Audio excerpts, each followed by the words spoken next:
All right. Welcome, everyone. My name is YC. I'm the head of consulting of the marketing technology practice at ADA. Welcome to how Asian brands can best navigate 2022. So let me share my screen now. Yep. Okay. So today I'm very lucky to have with me Adrian, who's actually the CEO of the SaladStop group. We worked together for the last 1.5 years. And with me, I also have Paritosh, who's a technology director of the marketing technology practice. Yep. So just to share a little bit more about ADA, we're the largest outcome-based data and analytics marketing company in the region. We have footprint across 10 countries, and there's about 1,000 of us in different practice from data science, digital specialists, e-commerce enablement, and also consultants. So without further ado, I'm going to get Adrian to share a little bit more about SaladStop. Thanks, YC. So SaladStop is actually a 12-year-old company founded in Singapore. We started with SaladStop, so that's sort of the initial brand. We grew internationally about 7 years ago. So we opened in the Philippines and then subsequently opened in another 7 markets. So we're present today in 8 markets, mainly around Asia, and have about 69 stores. We have become a multi-brand company. So Hebo and Wuxi were developed in 2019 and really were there to help us deepen our footprint in the region. So we saw that SaladStop at some point was going to plateau in terms of its expansion opportunities, especially in very fast-growing markets such as Indonesia, the Philippines. And we knew that we needed other brands to help fill the gap in the healthy food space. So that's where Hebo and Wuxi was born. Good Food People is the latest addition to that. It's our online plant-based grocer. And that really is an O2O sort of strategy that I'll develop on a little bit later, but it helps us tap into obviously the plant-based space, but also gives us an opportunity to cater to people at home. Yep. Wow, thank you, Adrian. And next up is actually to congratulate you for winning the Digital Transformation Award from Swiss Chamber. I think it was really interesting as you put across what you have done in the last 1.5 years. And also, I'd like to congratulate you on actually raising your 12 million Series B. Can you just share a little bit more? I mean, how do you go about it? I mean, what was the top process to get more funding? Sure. So obviously the pandemic and riding through the various COVID waves across markets was definitely a challenge. I think that kept us quite busy in the early part of 2020. But as things stabilized, I think we took a step back and really were able to reevaluate our business and crystallize in many ways the longer term vision, right? And I think, through that process, I think we realized that what we were building was going way beyond just, the outlets. And we were seeing obviously pretty seismic shifts in consumer purchasing behaviors and our presence online. And there are a few things that really ticked. And as we went through that process, I think we started realizing that, there was the right time to fundraise and we started having conversations with a few people and one thing led to the next. Obviously we have some amazing partners now on board. We're very excited about what we can build together. But I think also it was, riding through COVID that really demonstrated to us, I guess, the resilience of the business and that we were definitely onto something. Yep, fantastic. I mean, I think Good Food People is really a very, very good new vertical that you have opened up in the plant-based arena and building that onto the grocer where there's a lot more people cooking home at now. I mean, and doing a lot more healthy eating. Okay, so I like to ask. I mean, it has been a tough year last year. I mean, although we are recovering, and then you see this new Omicron variant coming out, and then people are shutting down again. How is your strategy to scale? I mean, how do you measure market demands and how do you scale according to that? Could you share a little bit more on your strategy? Sure. So we were fortunate that we actually had built a strong presence in these 8 markets way before COVID hit. So, we had teams on the ground, we had an infrastructure, central kitchens, corporate offices.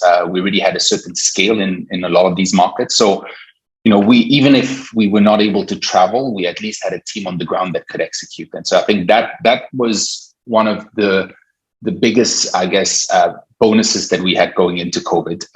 But then obviously COVID really shook up our whole model, right? I mean, we were obviously very reliant on an office crowd where people were just coming downstairs and able to order from us and bring, the product upstairs. So, that obviously changed when they were working from home, and we had to reach out to them in a different way. So maybe actually, if you can bring us to the next slide, I think that sort of highlights a few of these points. So, I think we were maybe, when we first started in 2009, we were, as most of the industry already at that time was obviously relying mainly on, traditional suppliers, landlords, and the physical footprint, right? And I think through COVID, obviously a lot of people joined the third-party platforms. A lot of customers were used to ordering online.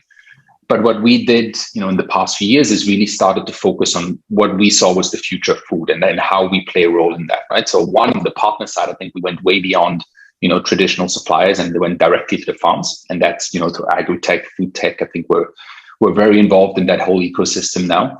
On the distribution part, I think we saw that, we're not just confined by the physical store that we operate in, right? So, I mean, we can go and set up cloud kitchens now, and we did that through COVID. We also looked at, a lot of our own technology, and we've built that over the past few years. And I think that's really coming to fruition now. And, like you said, YC, the e-grocer platform, I think is also really bearing fruit now. So, that for us is where we sit today. But moving forward is really where we want to leverage the technology that we're building and how we can basically boost our existing operations. So I think we're in a good position right now where, we have a few pieces of the tech stack built, but what we see is the potential to integrate with the external world in terms of, wearables, personalized nutrition, wellness apps, and how we were to translate that into a final product. That's what we're very excited about. So, how we navigated through COVID, I think were a lot of these elements that came together. I think we saw gaps in the market. We started running after those, and Good Food People is one example. We saw obviously the momentum that the plant-based space was generating.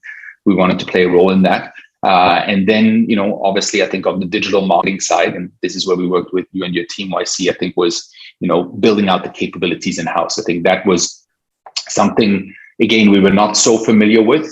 We didn't have to. Our business didn't require us to actually reach out to people online. We used our existing footprint to do that.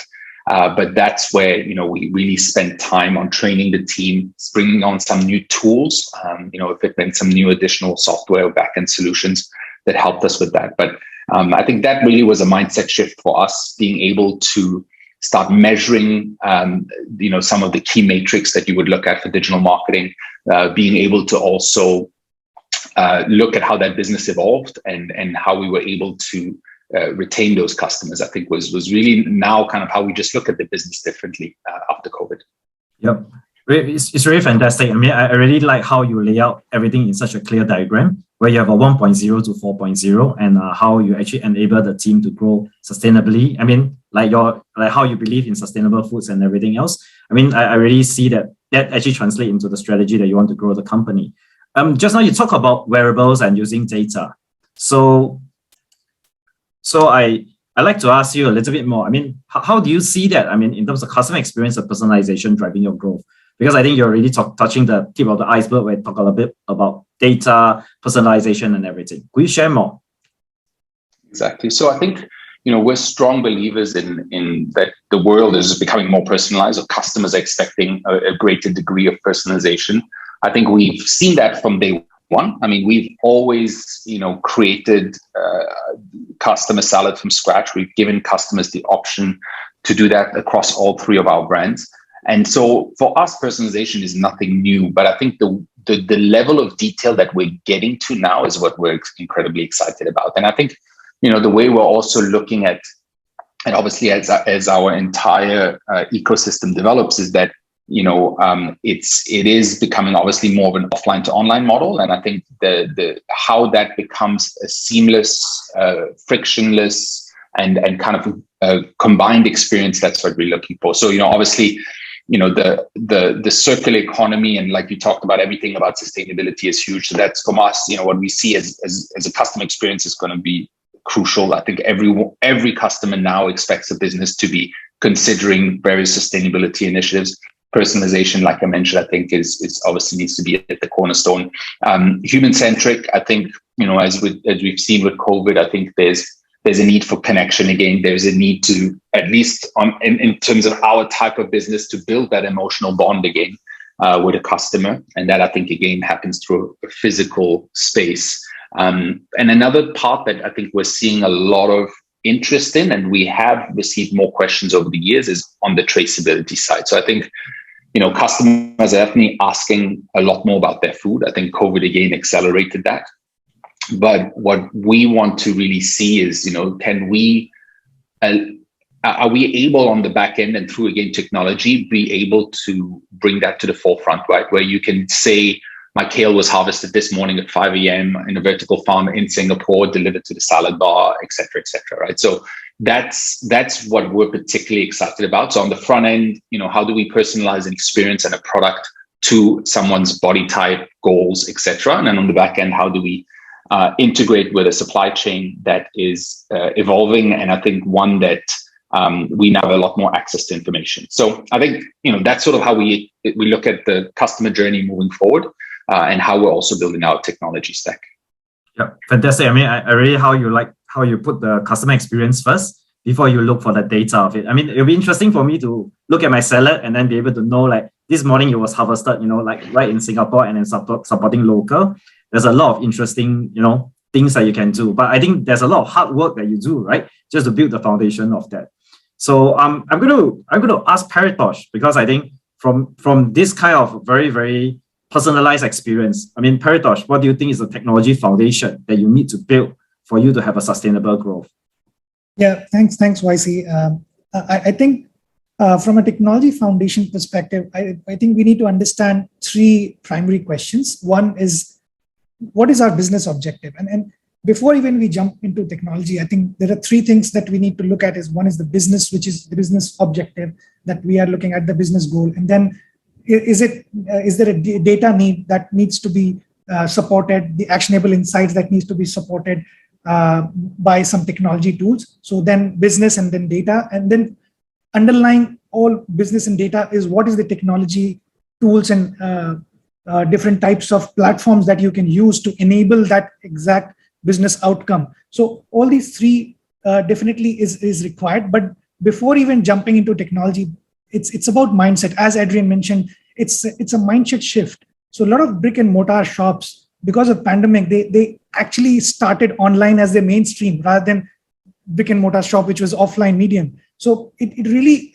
put a lot of emphasis where when you move into online, you really need to take a step back and think about what are your business objectives, what are your business questions, whether you need to build a mobile app, whether you need to build a web app, whether you need to only have a marketplace running, which is pretty much okay for your business. So all these questions needs to be answered, and the relevant things to look for is business first, then technology, and then what you need to look for is interoperability, integrations, how you can build some of the basic elements wherein you can easily scale using the modern architectural principles, and obviously not looking at the short term, but looking at the long-term goals, wherein if you really need to scale, what are the things that you would do in future, down the line, 3 years, 5 years. So then it definitely requires all that to answer that. And which brings me to the second question, which is around the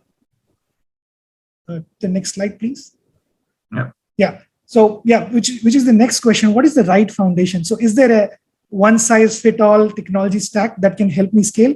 So answer probably yes or no. But then if you try to reinvent that, maybe you might land up into something like this, which is you start building something without even thinking about whether you're going to scale in future or not. And then what happens is you end up with a legacy infrastructure or application, because there are gazillions of tools and technologies in the market.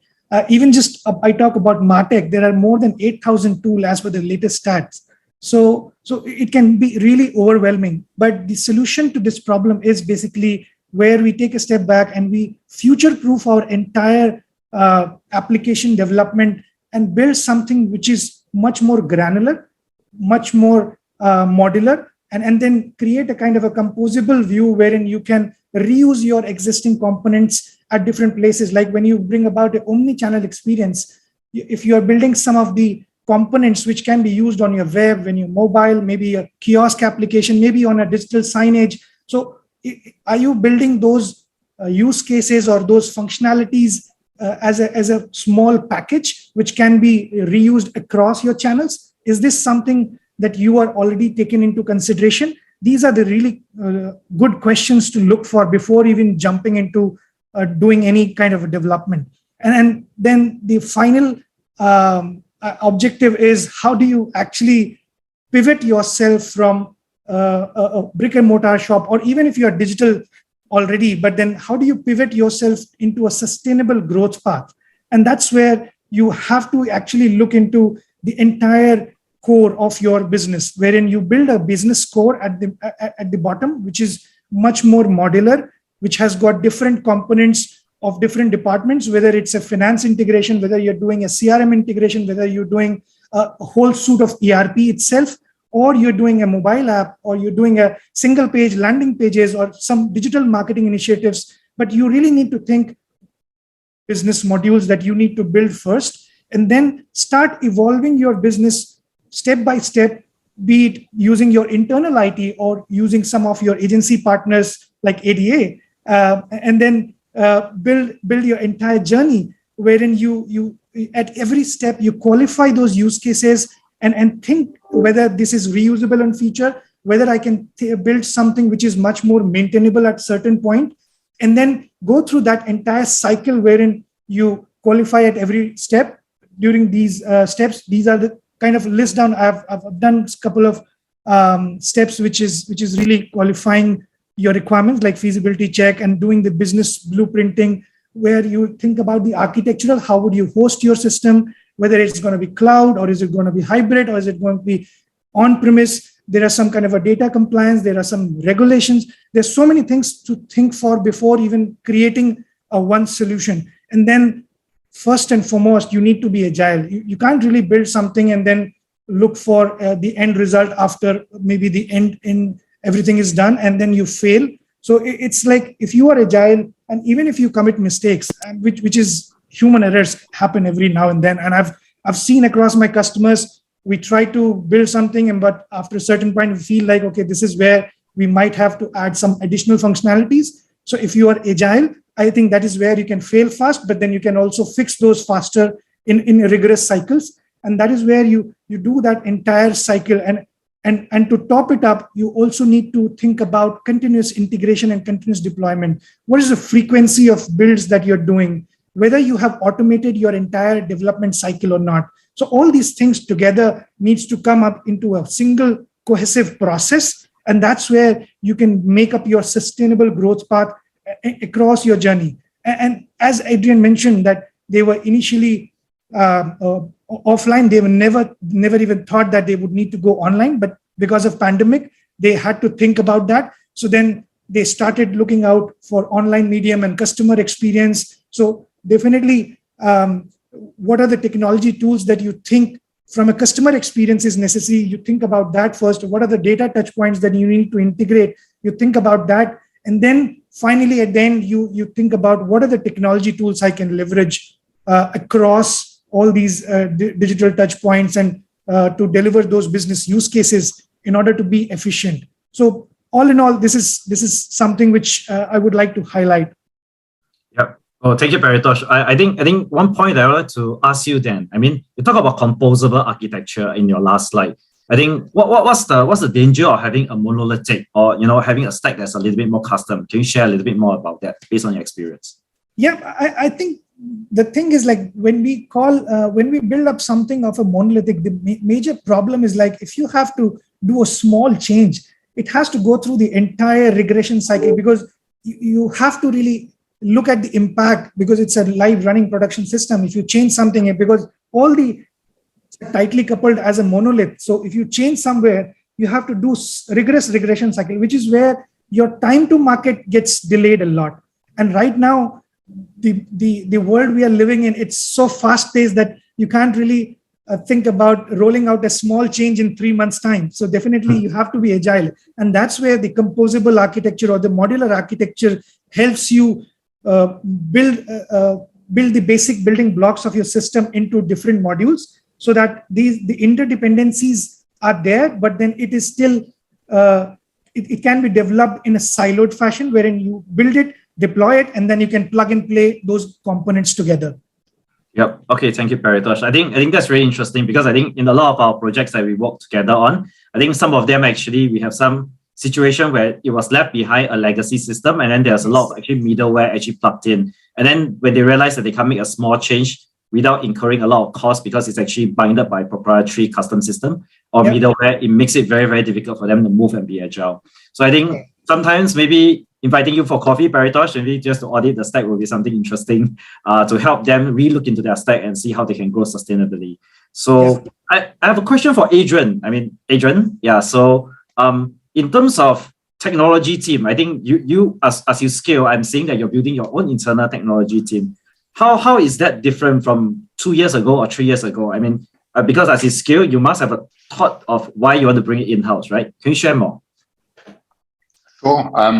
I think we look at it today from a product perspective, right? So I think 50% of our business is online, so it makes sense for us to own that online experience and try to drive that and integrate it with our stores. So for us, as we're looking to build our core tech team, it really is a UX kind of product focused team.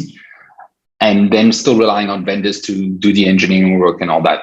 In the future, do we bring more of those resources in-house? Probably. But I think for now, we really want to make sure that we integrate a tech team here that communicates directly with the operations and marketing and everyone and can make that part of a whole ecosystem, right, that we're building.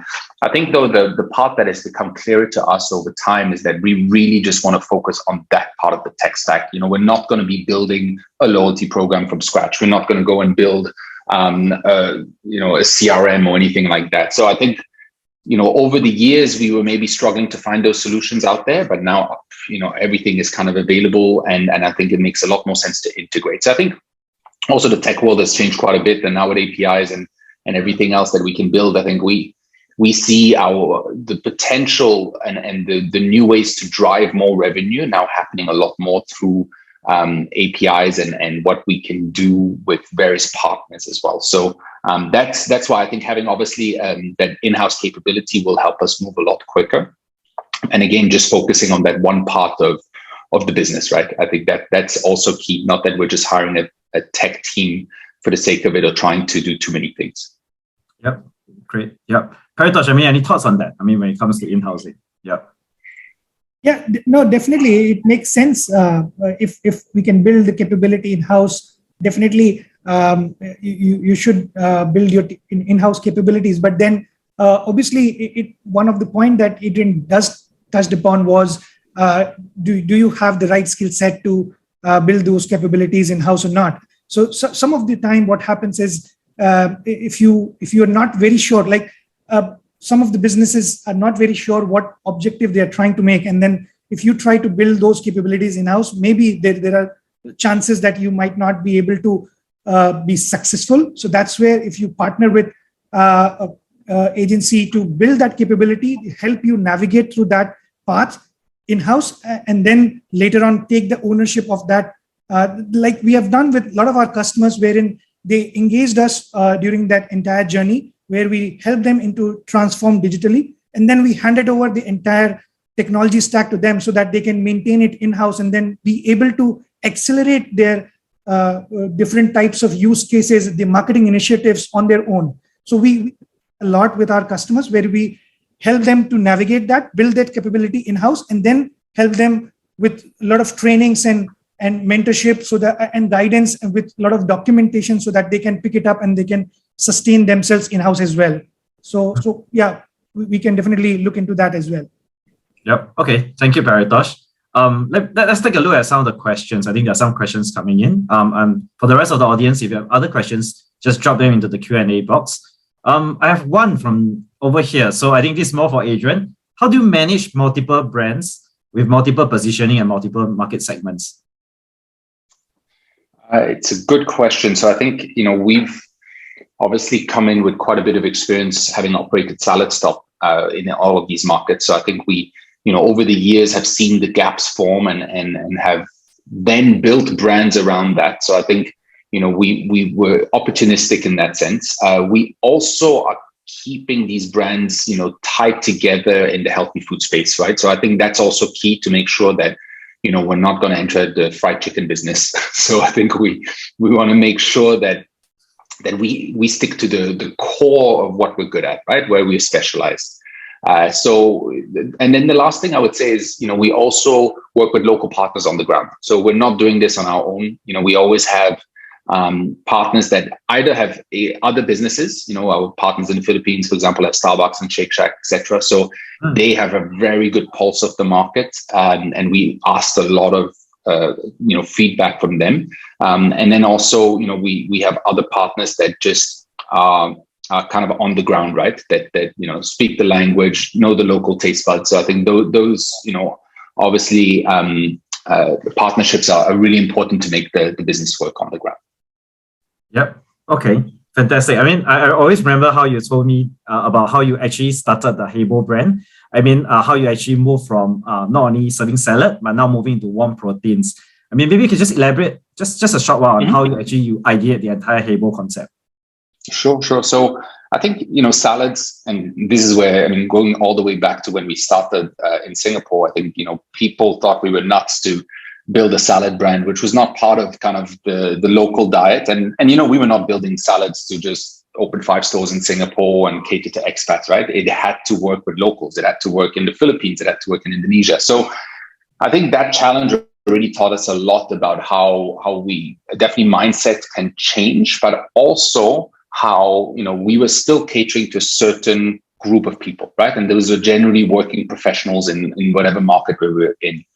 I think what we now see is that healthy food has kind of spread across many parts of these economies. And I think we wanted to make a product or brand that was a little bit more approachable, right? And I think in terms of cuisine, Hebo is all warm proteins, warm vegetables, warm bases.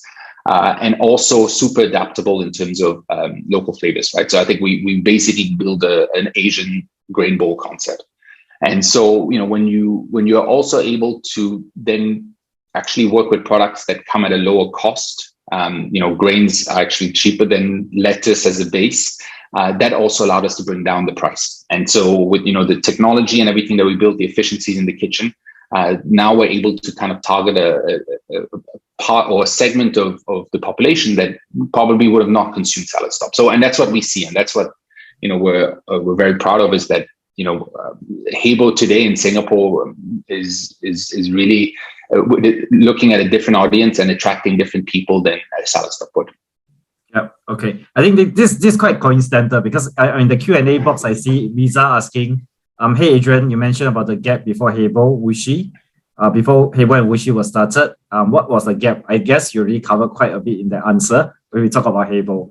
Yep. So there's another question. It says, what fundamental technology IT must be have?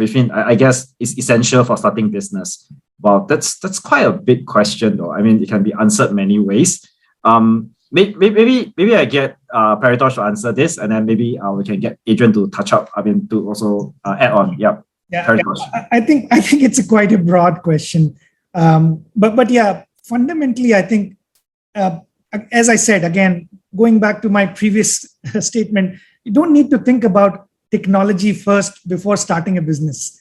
I think it's more about your business goals. What kind of business are you into? Are you into F&B? Are you into retail? Are you into some different specific industry? And what are the business objective you're trying to? Do you think that online audience is really required for you to be able to run your business, or is it more from a digital presence perspective? You're trying to have technology to be as one of your channel. So technology is just an enabler. So you need to ask yourself first, what is the business objective? And then technology is just an enabler again. So you can build a website, and having fundamental technology is like starting up with a brand.com, as simple as that. You can spin up a new website, maybe a single landing page, or not even have your own brand.com. Maybe you can use Shopee, Lazada, or any of the marketplaces for that matter, if you are into retail or some product business. But then again, the major question is, what is your business? So you need to first understand whether your business really needs that digital disruption. Obviously, everybody needs that, but again, it's very core to the business objective. So I think that would be my take on that. Yeah. Okay. I think that might even spin off to a build versus sort of a mesh together kind of methodology, right? So maybe I hear from Adrian. I think you do have first time where you custom build or you try to integrate off the shelf product. I mean, what's your take on it?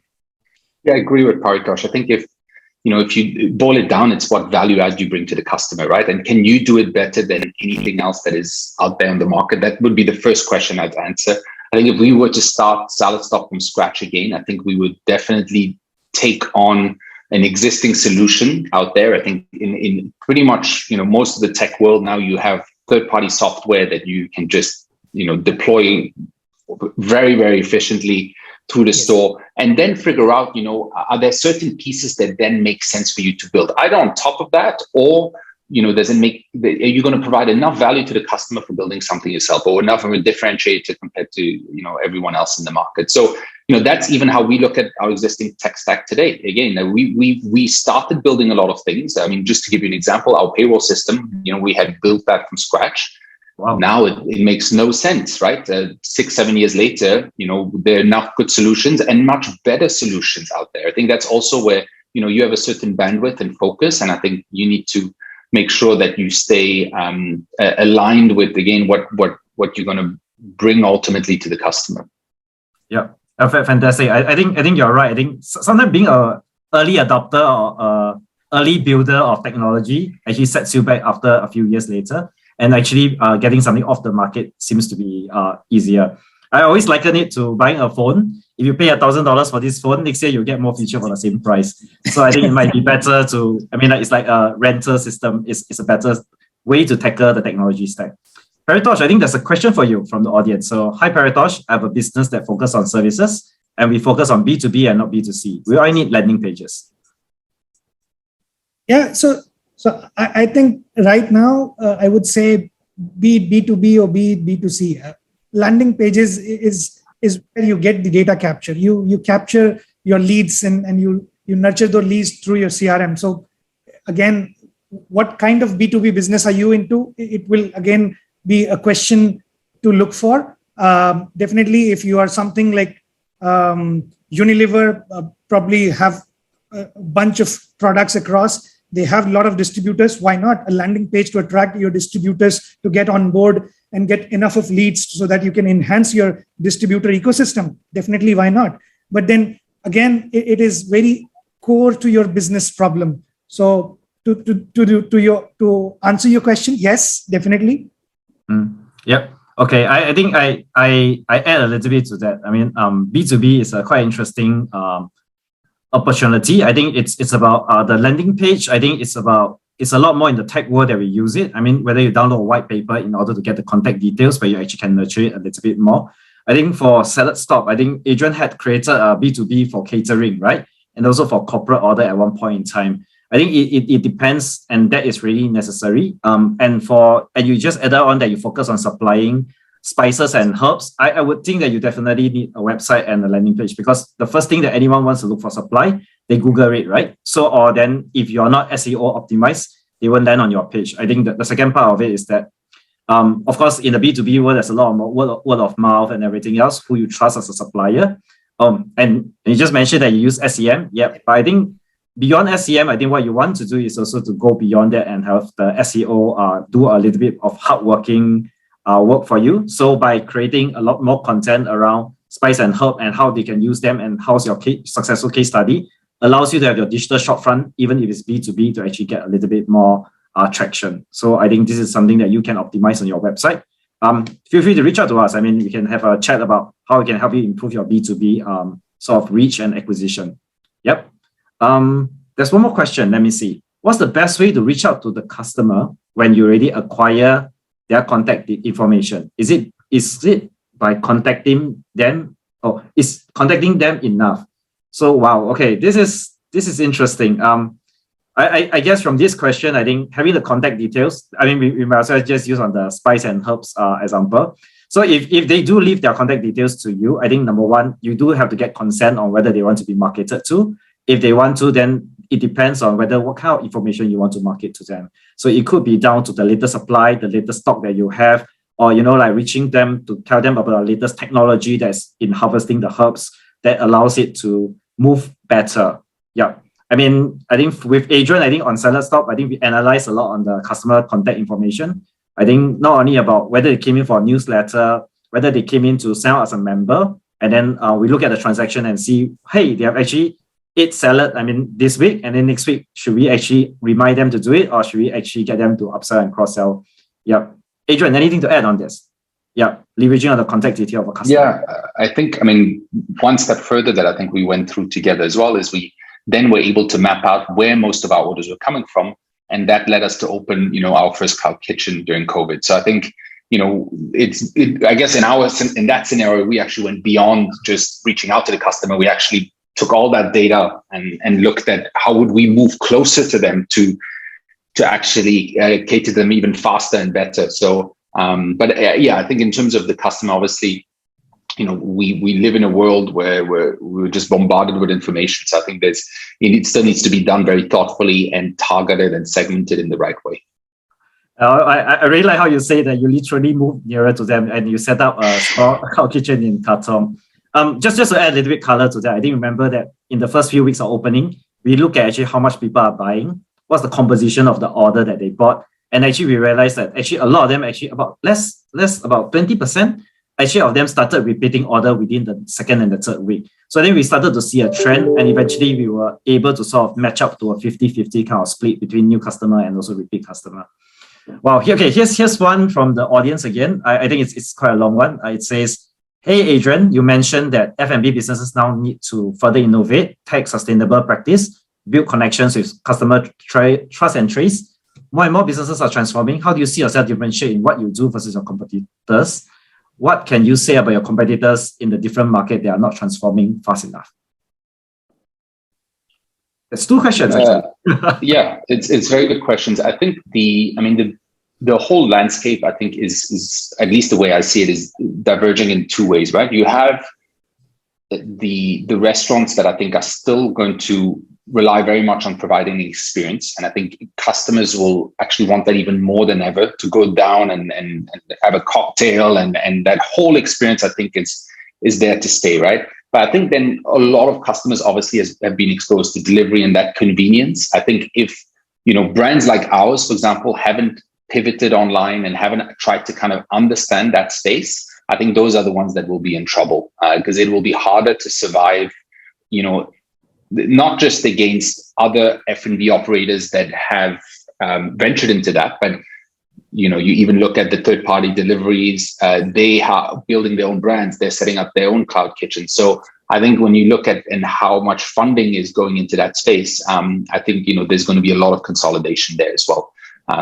So yeah, I think there's definitely a need to move online.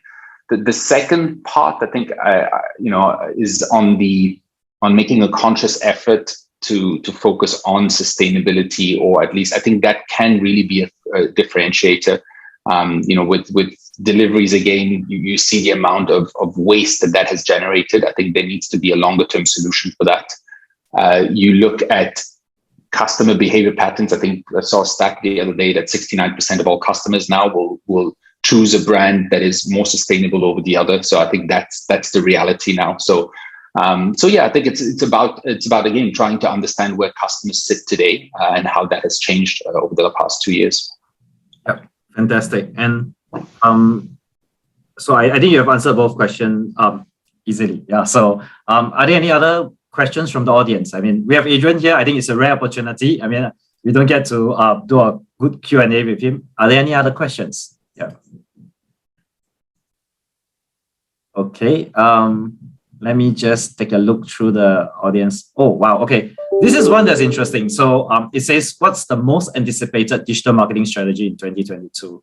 Yeah. So maybe Adrian, you'd like to answer that maybe from the business of F&B and also how you have seen it so far. It's like the $1 million question. Wow. Wow. I mean, definitely you guys are the experts here. I think, there's obviously so much hype around NFTs and the metaverse and just everything around that. I think that's obviously very early days. And I think it's, I mean, for business like ours, we're just monitoring and seeing what that looks like. But you can see from, you know, how Facebook and everyone else is pivoting into different areas. I think it's interesting to see how you market and how you will need to adapt to that.